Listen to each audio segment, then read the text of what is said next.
CK here with Roughhouse Sports and Cooking. And today is going to be another chili recipe. This is my 5-alarm or 5 chili pepper chili. First thing first, we're going to add about a tablespoon of olive oil to the pot here so we can saute the onions, the jalapeno pepper, and the garlic. I used half a white onion, 2 jalapenos, one I diced up and one I cut into circles. You'll see that later. And then I used a whole bulb of garlic here.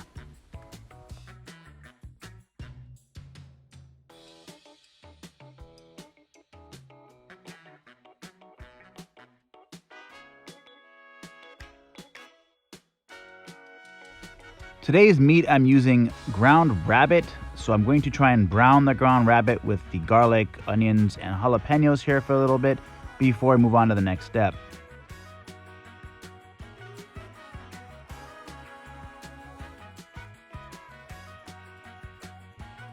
So now that our meat is browned and the jalapenos and garlic and onions are kind of sauteed in there in that olive oil, it's time to move on to the peppers. The first pepper we're going to use is cayenne pepper, used in all chili pretty much, and then black pepper, which isn't really a pepper fruit, but it still counts as pepper. Before it gets a little too soupy, we're going to add about ½ a cup of white vinegar, 2 cans of diced petite tomatoes, 2 cans of those kidney beans if you want to add beans to your chili.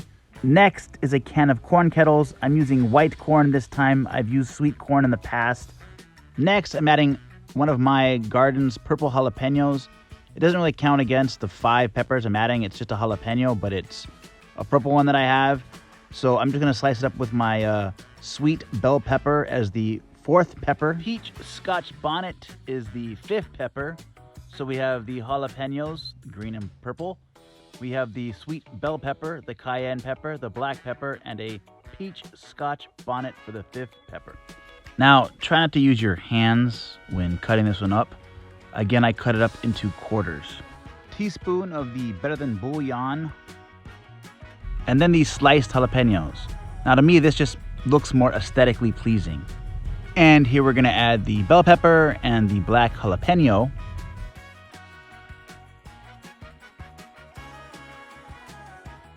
Add 2 tablespoons of tomato paste. I'll always add a shot of scotch to my chili just because I like the flavor in there. And I want you to note that we have no sugar. There's no brown sugar or white sugar in here.